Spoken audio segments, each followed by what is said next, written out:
Jesús en una boda. Jesús en una boda. ¿Qué hacía Jesús en una boda?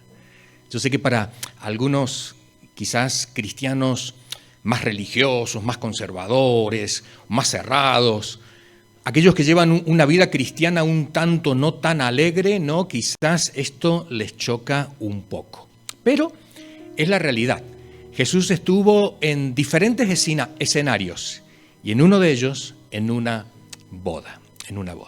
Así que vamos a leer el pasaje de la Escritura que nos compete en este día, Juan capítulo 2, versículo 1 en adelante. Dice así la palabra de Dios. Al tercer día se hicieron unas bodas en Caná de Galilea y estaba allí la madre de Jesús. Y fueron también invitados a las bodas Jesús y sus discípulos.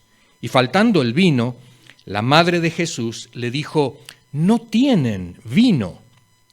Jesús les dijo: ¿qué tienes conmigo, mujer? Aún no ha venido mi hora.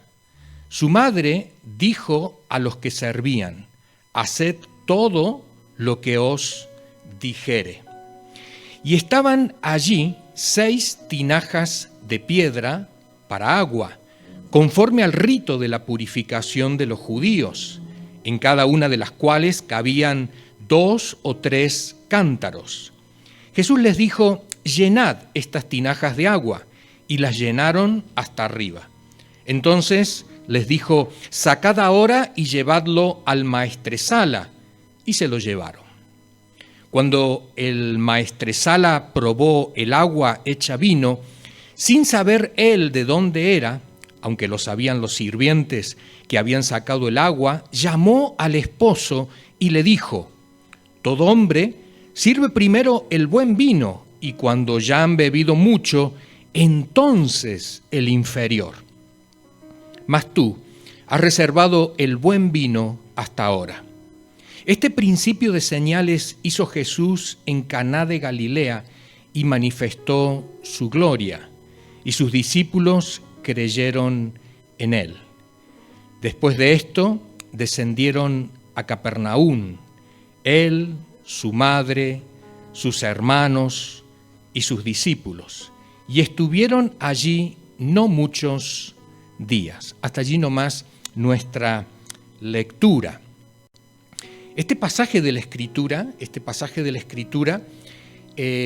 por un lado aparece como un milagro.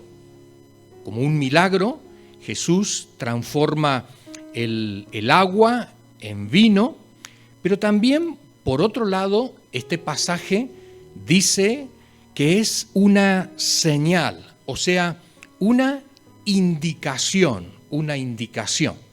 Es por eso que en esta mañana sería prudente que pudiéramos ver más allá del milagro, tratar de percibir qué hay más allá del milagro. Vamos a empezar por la parte de atrás de este relato, ¿sí? Por el final, porque en el final nos dice el propósito de este relato. Dice el versículo número 10, y les dijo: todo hombre sirve primero el buen vino, y cuando ya han bebido mucho, entonces el inferior. Mas tú has reservado el buen vino hasta ahora. Este principio de señales hizo Jesús en Caná de Galilea y manifestó su gloria, y sus discípulos creyeron en él. Notemos esta última expresión: sus discípulos creyeron en él.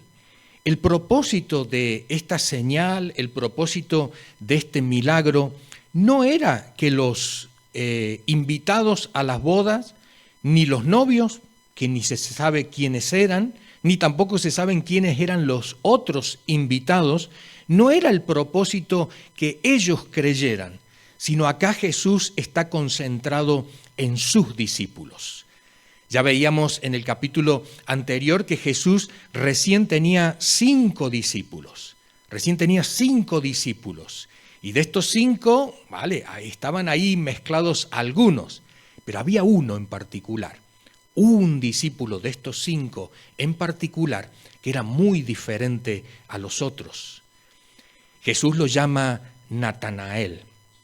Y este Natanael, Jesús dice que era un judío sincero, cumplidor de la ley, cumplidor de la ley.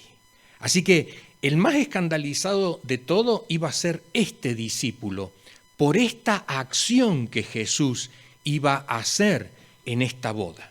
¿Cómo seguir al maestro? Porque Jesús hizo estos gestos, ¿no? Jesús hizo estas acciones, hizo este milagro, hizo esta señal. Pero acuérdate que la hizo ¿para quién? La hizo para que los discípulos de él creyeran. Ahora, pensando en ti, pensando en mí, te hago una pregunta. ¿También te has quedado sin vino? Y me estoy refiriendo metafóricamente, porque el vino era lo antiguo. El vino era lo que Dios había provisto antes. Y a lo mejor lo que Dios proveyó para tu matrimonio antes, ya pasó. Quizás lo que Dios proveyó para tu trabajo antes, ya pasó. Quizás lo que Dios proveyó para tu ministerio, para tu servicio en la iglesia, ya pasó. El trabajo que dejé, Señor, lo que yo ganaba. Y el Señor te dice, no te preocupes, tengo algo mejor todavía preparado para ti. Pero ahora vas a poder disfrutar de esto que yo he preparado para ti. Dios quiere darte algo mejor.